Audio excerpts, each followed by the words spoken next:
Welcome to the People I Know, a philosophical podcast with and about the diverse people I've met over the years as an African American female philosopher, lover, dancer, dog lover, off-grid enthusiast, and many other things. Today's special guest is a longtime friend, academic colleague, and one of the smartest people I know, Dr. Rachael Hill.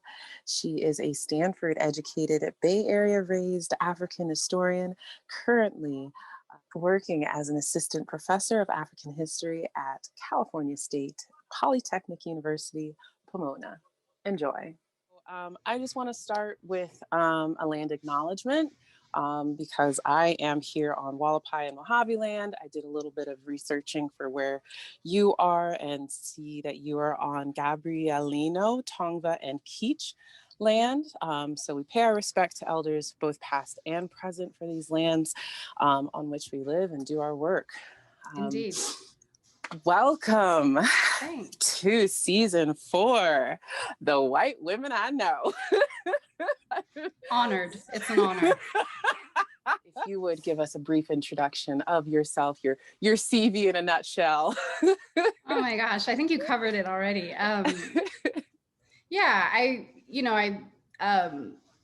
Stanford educated always sounds so funny to me, but it sounds really good. Yeah, first gen college student, so it always sounds a little bit like, really? Am I?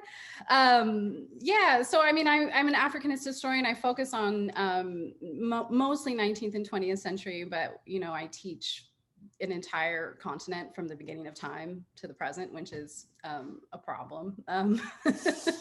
And you wouldn't see that in a European historian, right? They are able to focus really just on this one little thing that they teach. But I also teach world history, as most Africanist historians do, and I actually really enjoy doing that. And I teach it through the lens of empire and colonialism, because that is what formed the modern world.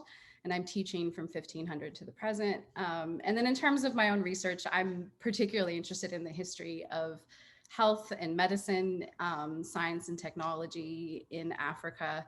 And I've done my dissertation research in Ethiopia. Awesome. And just for the record, what languages are you familiar with? Do you work with regularly? Only one of the hundreds of languages that are spoken in Africa. So it's extremely limiting, right? I speak, read, and write Amharic, which is the dominant language in Ethiopia. It has its own script and a literary tradition that goes back centuries. A written literary tradition that goes back centuries, I should say, because there are, of course, oral literary traditions as well in Africa that are even older. So yeah, Amharic is the only one that I can say hello, how are you, in a variety of other African languages. But that's it. That's the extent. Yeah. That's good. And any European languages or any other? Yeah, so I mean, for the PhD, they make you, right? You have to. And so I learned to read and write in French fairly well. I can't really speak it to save my life. Well, maybe to save my life. Yeah, my speaking is terrible. My French speaking is terrible, but I can read and write it decently well. It ended up not being super useful for my research, so I'm very out of practice, although the Pasteur Institute was in Ethiopia, so there were some like random French documents that I got my hands on that were useful. But yeah, and I'm super out of practice, and I still need to read French with a dictionary. And I did get certified to read Italian, which means that I took a year of reading Italian and then passed the translation exam. And then after that, never used it again. So, yeah. Gotcha. Gosh, I'm caught up on the Pasteur Institute. Like, did he steal stuff? Did he go there to research? Focus. Okay. Don't get me off on that, because we could be here for all day. And we could just say that we met through a mutual ex, and that's all that needs to be said about that. Sure. Great friendship has come from it. Indeed. So diving right into the identity portion of this being the white women I know, I think the first question that most people have or will have, especially if they're looking at this podcast, is hold up, you are a white woman teaching African history. What the hell? So, so the main question is, when and why does your whiteness matter? When does it come up in your life? But that is the most specific question that I have for you, because I know a lot of people have it. Yeah, I mean, it comes up all the time when, you know, when I interact with the world, of course, because the world that we're living in, you know, race is always at the fore. I'll start by saying that on a personal level, whiteness, I didn't grow up in a household or an immediate community where whiteness meant a whole lot to me, in the sense that whiteness was necessarily what was being valorized above all else within my immediate family and, you know, even extended family. But I still grew up in a white supremacist society. And so whiteness acts as sort of the default, right? It's sort of whiteness is almost rendered invisible in many ways because it just is the default, right? And certainly going to school in predominantly white suburbs, that was absolutely the case. And so it, on a personal level, I wasn't super attached to it, but I also didn't interrogate it very much until probably my teenage years. And some of that had to do with just widening my circle of awareness. And a lot of that also had to do with my interest in history. So which began in my teenage years, and not through school. If you had told me, the 16-year-old me, that I was going to become a historian, I would have laughed at you, because I thought that historians were pretty much all liars and all they did was, you know, support the, you know, white supremacist patriarchy and capitalism and create narratives to undergird that. And that had a lot to do with the kinds of history that I was exposed to in high school. You know, I once made my senior history and government teacher, my senior year history and government teacher, cry by asking a series of questions, which we don't need to get into that. But all that to say, that's when I started interrogating it on my own. And that was sort of more along the lines of like, what does it mean to be white and move through the world? How does whiteness shape my experience? And some of that also had to do with the fact that I did have people of color around me growing up, right? And so I could see sort of, for example, my biracial cousin and his experiences with law enforcement next to my own. And so that juxtaposition allowed me to sort of say, there's something going on here, right? Like, it's very clear to me that my cousin is read as Black in this world, and that very much shapes his experience, and that is different from mine. I became aware of how I benefited from the presumption of innocence, especially as a relatively small statured white girl. I was read as unthreatening in situations where I might have been doing the same kinds of teenage things that my cousin was doing, right? But being a Black teenager who is read as an adult, usually, right? The sort of adultification of Black children that we see all the time in this society. And he was read as threatening, right? So I started to sort of just interrogate this on my own in my late teens. And how it comes up for me in my current day is certainly in my pedagogy.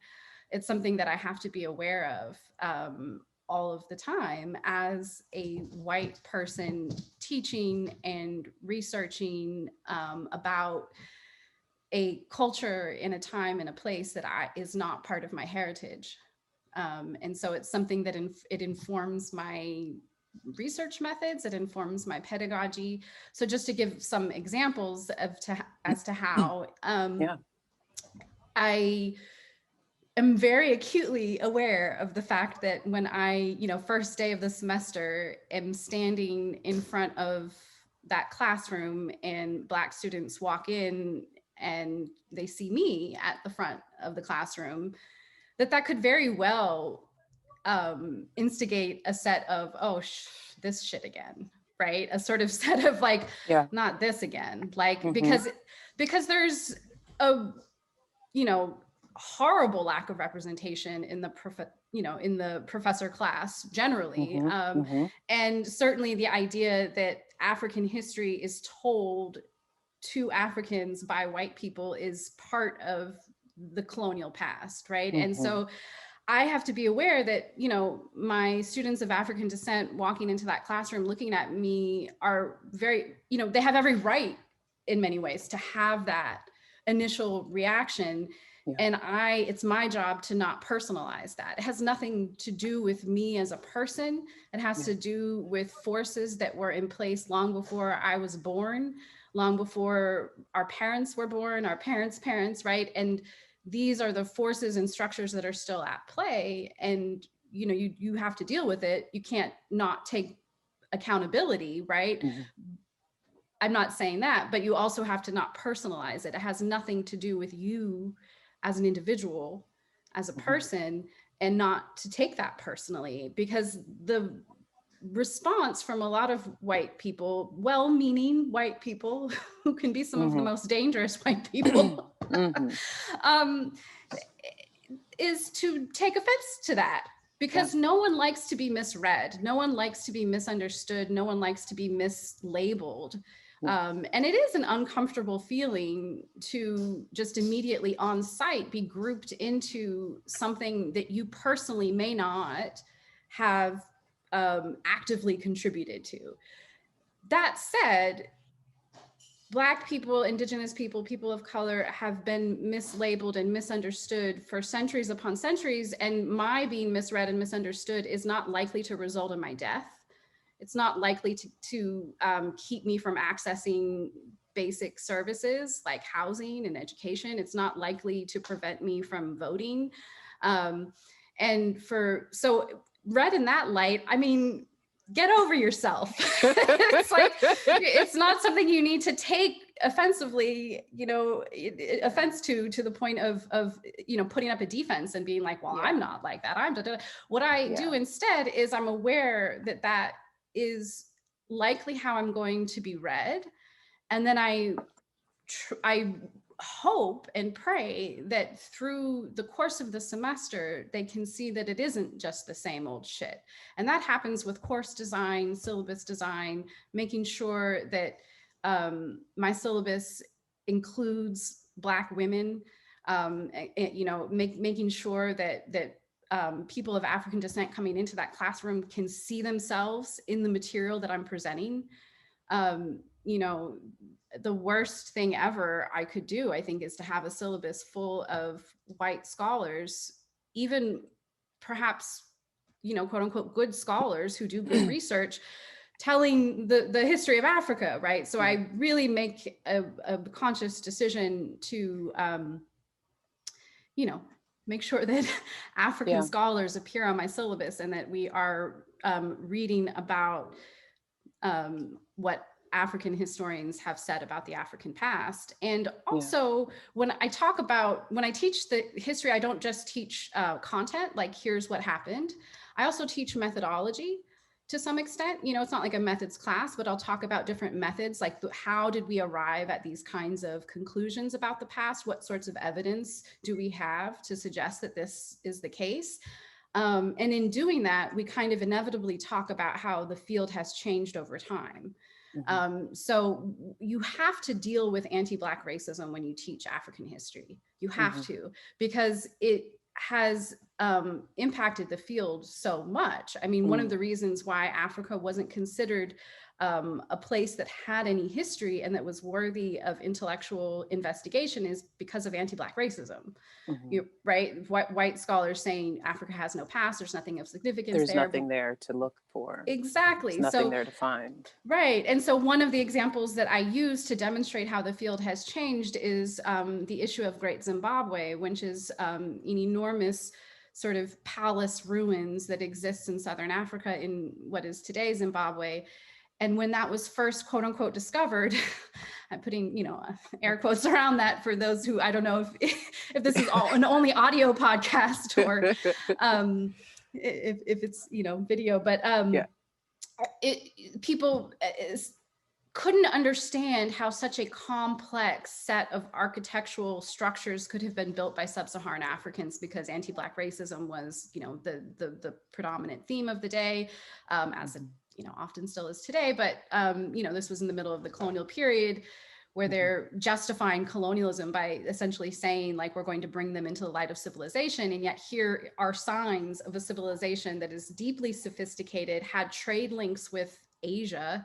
They found Chinese porcelain in these ruins, right?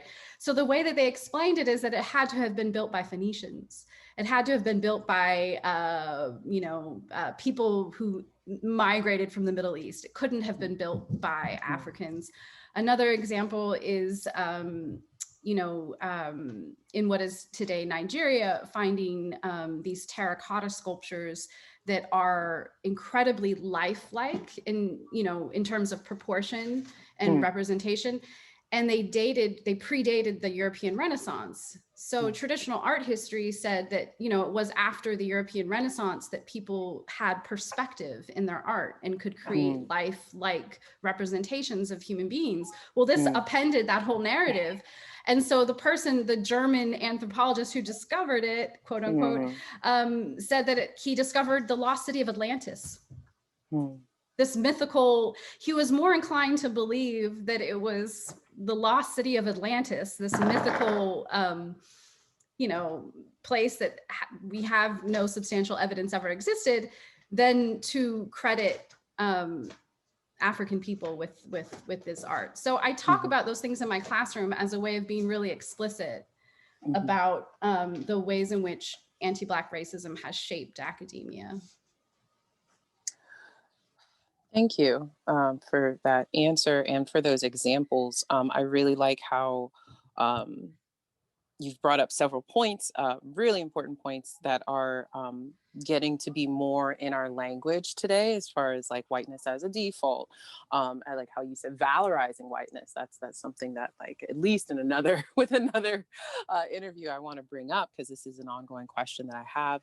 And then how you're asking, how you have to ask yourself, how does whiteness shape my experience? Because one of the questions after doing my Black History Month season, it was coming up in my mind. I was like, well, I wonder if and how white people can think this, and this is really the question, because especially now, or since in the last 100 years, let's say, of course, whether I'm Black or Mexican, it's like, well, I want to be proud of myself, but I need to know, how does my Blackness shape my experience? So that's something that is a filter through which I see, I speak, I hear, I do all kinds of stuff.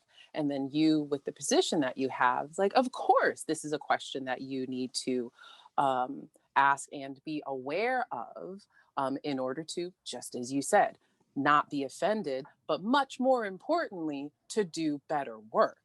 If we get stuck at well, this makes me feel this kind of way, then we're not going to do anything of value, really. And you are constantly improving the value of what you are doing, what you're here to do. So that's great.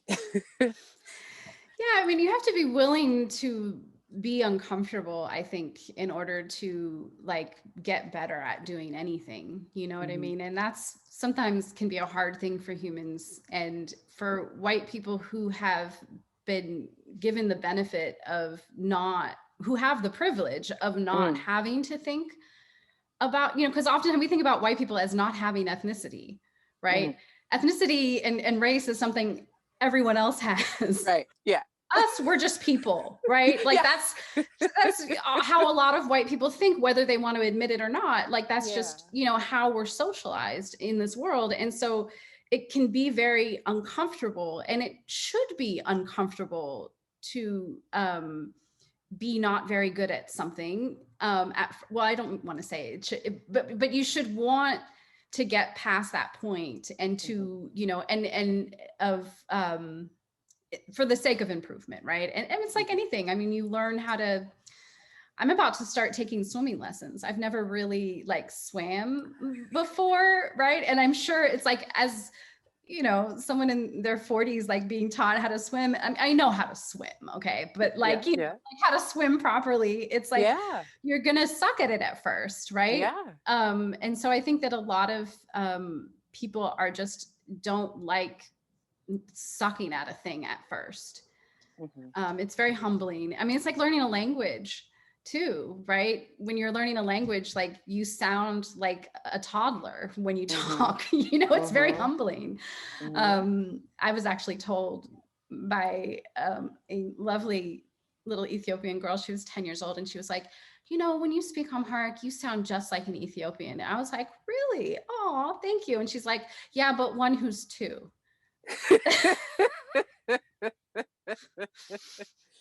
Yeah.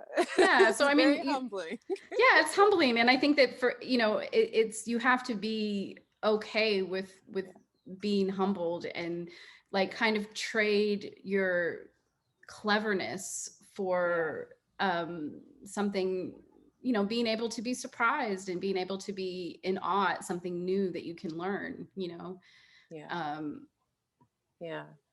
As far as, I think this is the last question on this topic that I officially have. What I wrote down was claiming white histories. So again, in the same vein of thinking of how, like, I personally, or how people that I know see our Blackness, and like, you know, I love these Black writers, or, you know, I get to claim these people as mine, and, you know, these are part of my tribe, and, okay, there were some people that I don't really agree with, kind of flipping that script, or really just applying the same thing to you as a white woman, because there's still intricacies to your whiteness. Do you see that as part of your work with whiteness, that you have to, and I know this is kind of like putting this on you, but do you have to look at the Christopher Columbuses and say, yeah, that was a white guy, I'm a white woman, and move forward? Or like, how do you deal with those claims?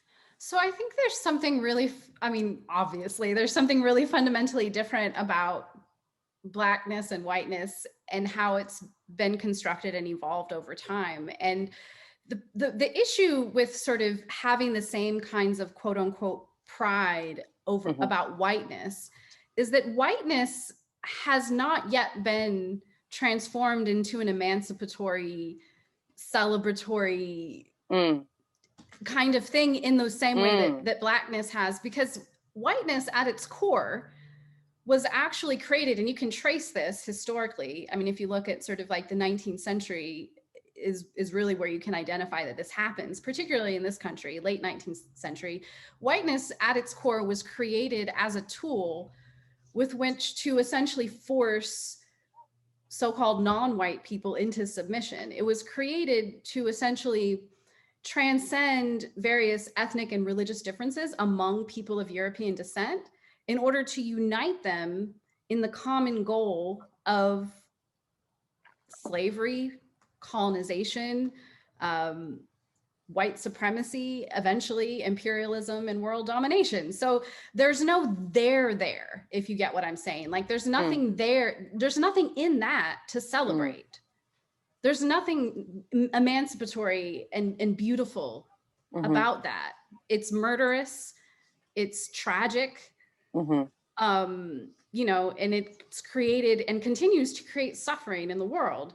So, you know, I think that, is there the possibility for that to be transformed into something that we can then sort of take pride in? I think that by contrast, and I say this, of course, very much as an outsider, obviously, Blackness is something that initially may have been created for the purposes of juxtaposing whiteness and saying, you are not this, and therefore you are worthy of being denigrated. But Black people took that shit and turned it into something that was beautiful, right? Like people came together in their common experience of oppression under white supremacist patriarchy and said, you know what, we are going to have our own space because they don't want us anyways, right? And even just by consequences, you know, I mean, because of segregation, right? People of African descent were in a community that was like separate. And so, not entirely, of course, because we're all still somehow connected in various ways, but you know, there was an opportunity that Black people took in this country to, and all around the world, it's done in various ways, to kind of come together and say, you know, well, this is ours, and we're going to make it into something that is joyful. And you have incredible amounts of art and culture that comes out of the experience of Blackness that is also speaking to something that's universal, and that is emancipatory and celebratory. I don't know that white people have done that with whiteness. Right, and actually, if I can interrupt just for a moment, I think you've actually answered the question that I was trying to ask, because I did a horrible job of asking it, in that somehow acknowledging, being aware of, working through the shitty parts of whiteness, and really the being aware of the shitty parts of whiteness makes you a better white person. And that's what I feel like that is kind of the automatic kind of a default for other ethnicities or whatever, especially here in the United States, where you have to be aware of the shitty parts of Blackness, whatever that means for whoever. And we get to take pride in, you know, the things that you were just explaining. But on another hand, the shitty parts of whiteness are more like swept under the rug. No, we won't talk about those. No, we're going to downplay those. We're not going to acknowledge, we're not going to speak truths about those. We're not going to explain those, be very thorough about, you know, all those details. And it really seems as though, especially, you know, having so many of these conversations and talking about identity so much, whether we're talking about queer identities or languages or whatever it might be, it's like, if we continue to ignore the shitty parts of those identities, we don't have a whole picture of it. We can't be a whole person within that identity. And the reason that you are like such a high functioning white woman is because you've done, you know, the work. You are doing the work there. Whereas, like, you know, I'm not close with white folks who haven't done that work, who haven't made those acknowledgments, who aren't constantly being humbled, or who haven't gone through some deeply humbling experiences. Fair enough. They're dangerous. Yeah, really dangerous. Like, what did you sweep under the rug? I don't know what's hiding under there. Yeah, I mean, I think Ruby Sales is an elder who was, you know, very active in the civil rights movement, and I'm not going to pretend to be like, you know, overly familiar with her work, but she's somebody who I've heard speak about the identity crisis of white people in this country in a way that I haven't heard a lot of other people talk about. And I mean, I think that she's sort of essentially saying something really similar to what you just said, and which is that, you know, if there is to be any there in whiteness, if there is to be anything worthy to hold on to, it is in saying that Christopher Columbus was a murderer, and we reject the ideologies and the practices that injected pain into the world, and we're going to choose not to celebrate him as an example of what we want in the future, right? And then we could begin to sort of at least carve out a possibility for a different kind of future. But I think that without, like, as you, the way you put it, is dealing with the ugliness of whiteness, I would sort of say that it's all ugly. I don't think that there's anything but ugliness in a identity that was essentially specifically created for the purposes of uniting people of European descent in the common goal of oppressing everybody else. I don't think there's anything, right? So as it stands, it's all ugliness. Is there a possibility for something different? I think that there is a possibility in essentially sort of, you know, saying that, you know, Christopher Columbus was a murderer, and here's why we reject the ideologies and the practices that underpinned his murders. Mm. Yeah. And then maybe, you know, there's a possibility for there to be something different. Yeah. Well put. So moving on to critical thinking and philosophy, which of course we've touched on. I mean, there's no escaping this even when we're trying, but specifically, one or both, why and when are these fields, are these skills important for you? Why do you see them to be important personally or professionally? Yeah.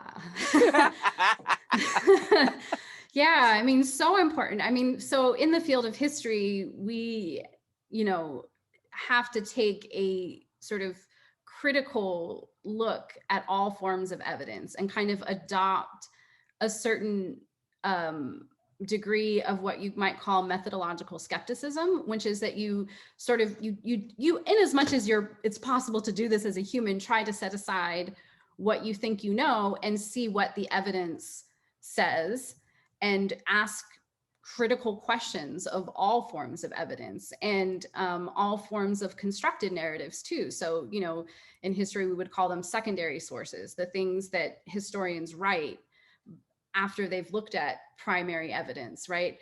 And ask questions, critical questions about that. So looking at texts in a critical way is fundamental to what we do in history. And it's certainly part of what I try to teach students, is how to ask questions of the messages that you receive from the world around you. And we do that in practice by, you know, asking critical questions about all of the material that, you know, I assign them, and, you know, looking at primary sources and asking, you know, who created this, when and why, who's the attended audience, is there a purpose, are they looking to persuade, are they making an argument, what do you think about the argument? You know, these are all, I think, part of critical thinking, right? So critical reading skills in many ways is what I'm talking about. And by reading, I don't just mean texts, right? Because we look at other kinds of evidence too, films, art, textiles, you know, artifacts,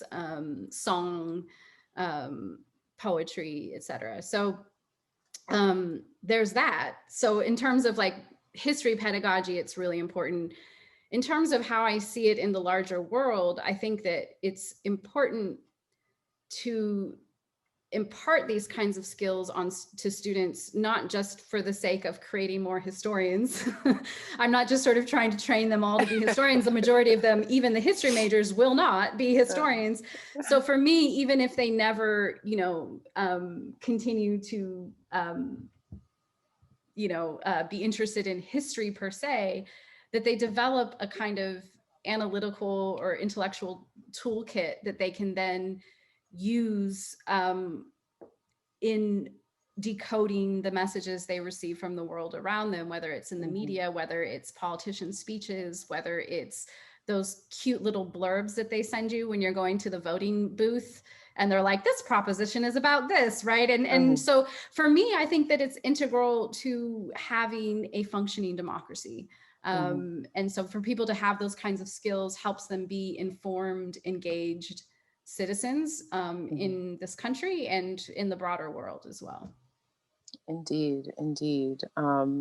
It's so hard for me to not ask leading questions, but I'm not a journalist, whatever. So what I wrote here is critical questions versus judgmental ones. And I feel like there's this, you know, part of that is your job as an instructor. And then part of that is like someone else's job as just like a mentor. But how do you see this dichotomy between being critical and being judgmental? Because I think a lot of people will see these little blurbs about this proposition is about this, and like, oh, I was told to not believe that that's what that's actually saying, so I'm not going to believe it at all because that's bad. Yeah. So how do you deal with that? It's a real challenge, and especially in teaching African history, because students tend to come with a knowledge deficit. When it comes to Africa, they tend to not have had any sort of experience with, you know, there's few exceptions. Sometimes I actually get students who are from the African continent, and, you know, that's not the case at all. But by and large, people don't get a lot of African history in their secondary education, in community college, et cetera. So when they end up in my classroom, I'm usually working with a knowledge deficit. However, they've absorbed a lot of things from the world. So while they think that well, let me put it this way, they actually do know nothing about Africa.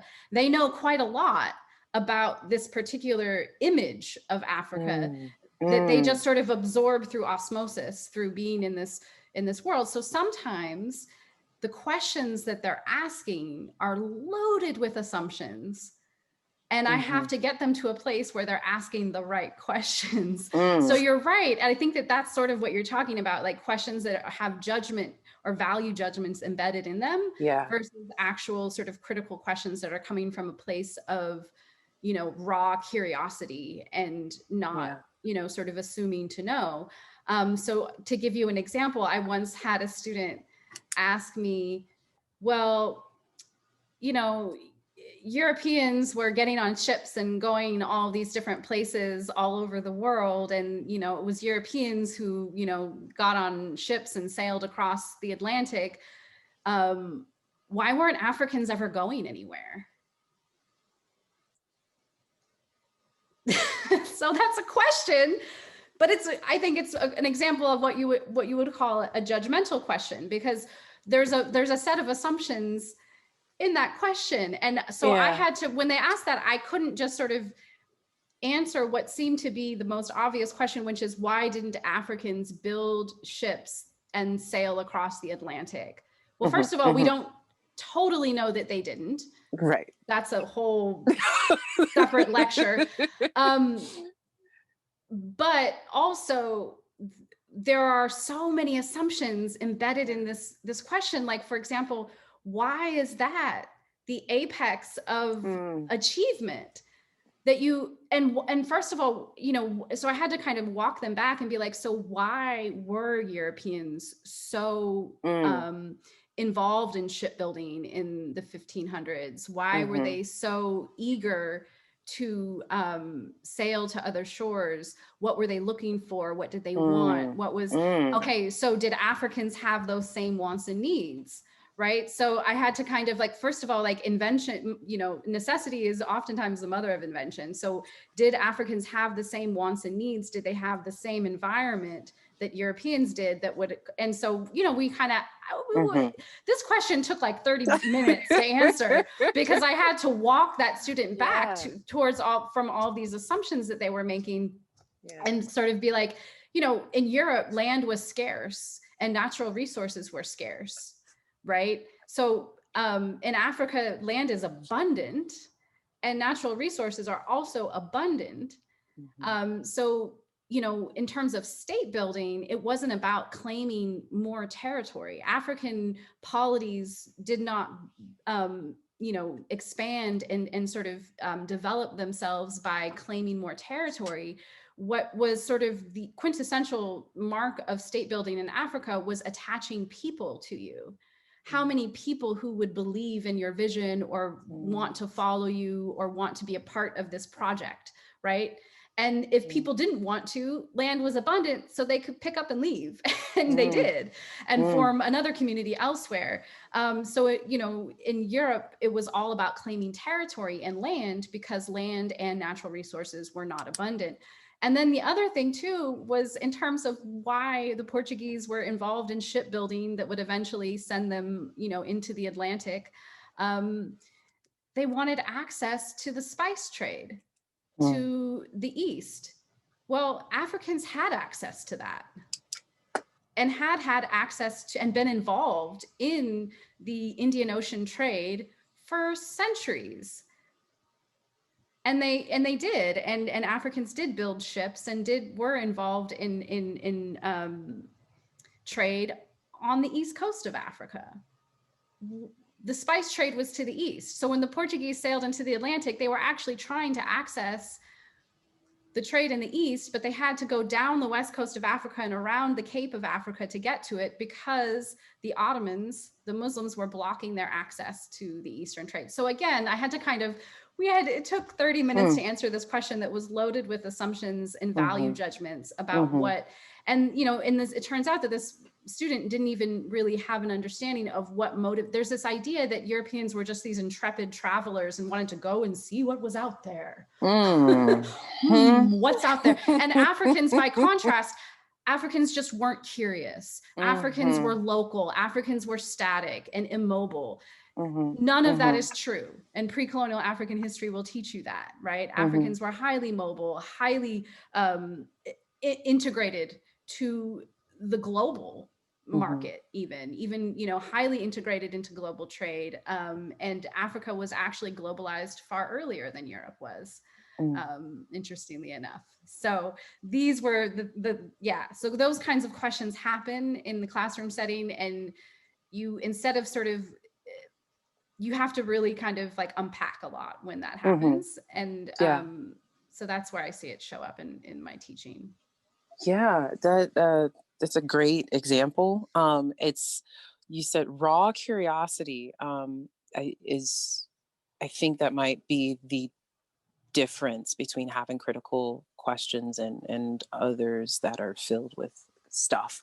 And that's a place where, I mean, we can slip in and out of it. I know that I have conversations in my personal life where somebody will be asking a question out of curiosity, but because I'm so used to fielding questions that have all this other shit attached to them, I can't hear it as that, much less ask out of curiosity. And then I see people doing the same thing where it's like, I just need more information. I have this critical lens, but people are so used to interacting in this judgmental and this whatnot kind of muck that it gets in the way. But I like posing it as that, just raw. I just need to know.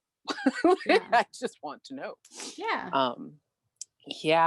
And so my last question is on existential dilemmas, but I think something you've brought up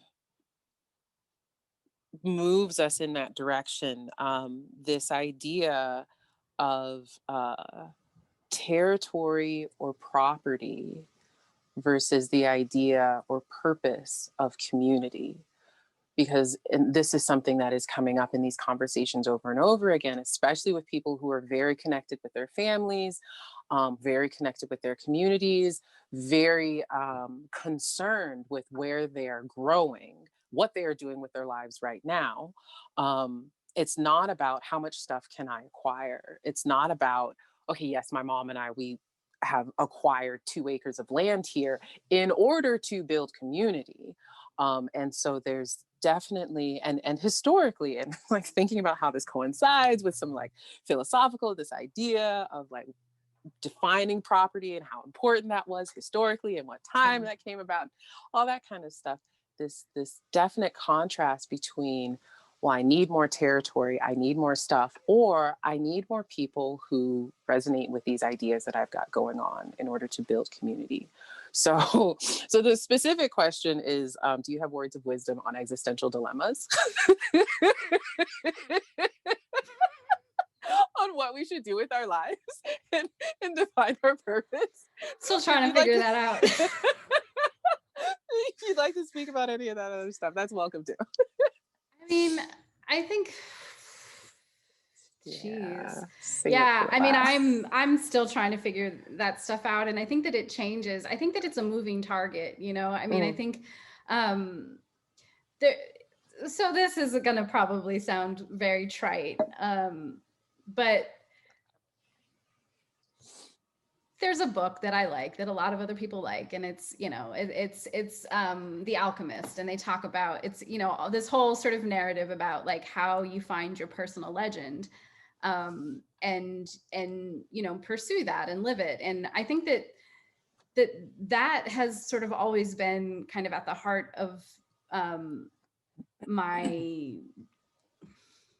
what you might call ambition, I guess, like, for lack of a better word. And I think that changes over time, and you have to be flexible and kind of move with how that changes.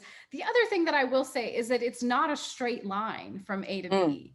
And I think that that is one of the things that I try to impart to my students a lot, is that they really sort of have this idea that you start in college as a freshman, and then you learn some things, and then you declare your major, and that's when you know your life's purpose. And then you get a degree that's going to help you achieve that life's purpose. And then you get a job that is, doing that thing. And then that is bullshit. Life does not progress in a linear fashion. There's lots, it's much more curvy and windy than that. And I think that I would venture philosophically to say that that is very much a product of sort of modern capitalist thinking, and also sort of late 19th century social evolutionary thinking, which is that everything sort of progresses on this linear kind of line. And then in terms of how it ties into capitalism is that you have to produce. And how do you do that? Is you get a job that is, doing something that you like, but also that's producing something that's quantifiable and useful. Right. And what is useful is, that's a whole thing that we could dig into. So and this is why, the humanities aren't necessarily valued as much as STEM education is, because it's not seen as quote unquote useful. But if we don't understand, there's I could make a lot of arguments against that. Obviously, I'm sure you could too. But besides the fact that people who work in STEM also need to know how to read and write and communicate effectively, but also, and, evaluate evidence and think critically, but also it's, I think, linked to this idea that STEM people necessarily create a product that can be bought and sold on the market, right? And humanities professors, what do we actually create, right? Oh, books, but you don't really generate that much money from books. Few people read them. It's very much rooted in this kind of modern capitalist ethos, I would say. Yeah. And life is not linear. Things don't progress in a linear fashion. I have had many different jobs before I became an assistant professor. I, had a whole career as selling produce and working retail and HR. And I actually, when I first went back to school, to do film. I was actually an audio engineer, sound engineering, and then sound for film, and then history. What? There's nothing linear about that, really. No. So yeah, I think I think it's a moving target in terms of, and just being aware that things don't develop like that. You have to twist and turn and hit them with the crossover and do a little climbing, do a little digging, all that. Yeah. Oh goodness. Thank you so much. Okay, so you've mentioned The Alchemist. This is turning into a running thing. I'm asking, especially you book lovers, do you have any other books that you would like to recommend to the general public? Yes. Oh my gosh, this is my favorite question. The only problem with this question is that there are too many. Limit it to 3. Because there's no one book that, is, I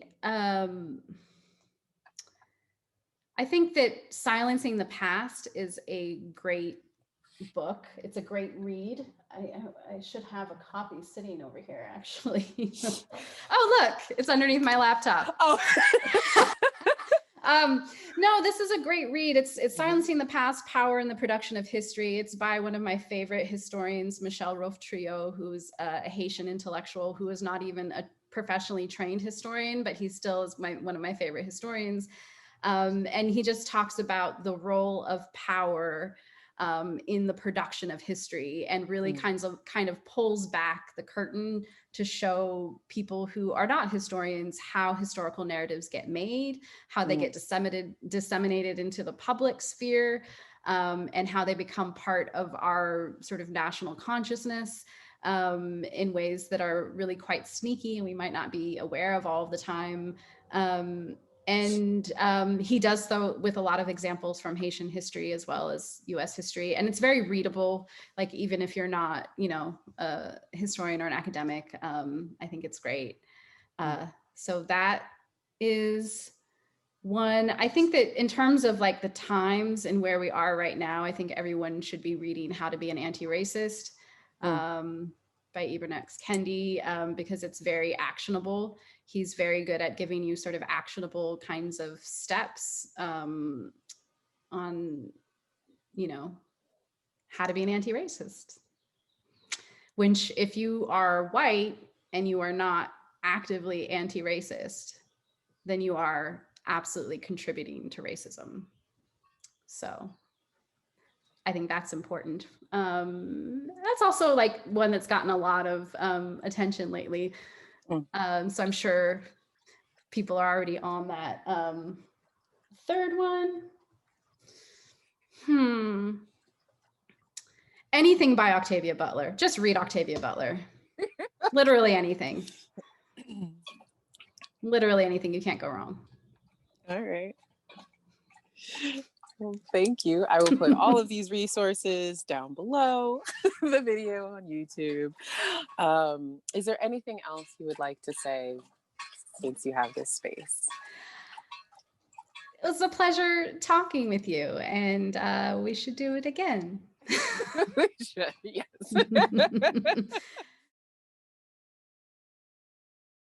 She's her full name is Moremi Ajasoro, but that's kind of a big name for such a little creature, so we just call her Remy for short. What does it mean? Where did that come from? Moremi Ajasoro is a 13th century Yoruba queen who it's a great story, actually. she's sort of part of like, myth and legend, but also was a person that, really existed probably. But she was the daughter-in-law to the founder of the Yoruba kingdom. And she was kidnapped by the enemies of the Yoruba kingdom and enslaved, and she manages to sort of work her way up the ranks of that community and actually marries the king of this neighboring kingdom, and learns all of his military secrets and all of his plans during her time as his wife, and then escapes and makes it back to the Yoruba kingdom, tells her husband, who was of course like the prince, an heir to the throne, and then they go and they defeat their enemies, and she eventually becomes queen. So nice. Yeah. And hopefully your cat doesn't do that to you. Yeah, I like to give, I feel like cats know that they are royal, and so they deserve like kingly or queenly names. So yeah, my other cat still exists. You remember Nandi? Yeah. Yeah, my mom has her. So Nandi was Shaka Zulu's mother, and was like queen mother. So yeah, all of my feline companions get royal names. Anubis. Isaiah named him. That was so not exactly royal, but a god. So close enough. Still, like, you better just like essentially worship me. So not exactly royal, but a god. Yeah. Make this distinction. And Isaiah was like really into Egyptology at that time, and Anubis did have this kind of snout. Yeah. My cat did, not the god. Right. And so he was like, oh, he looks like Anubis, and that was like one of his favorite of the Egyptian pantheon.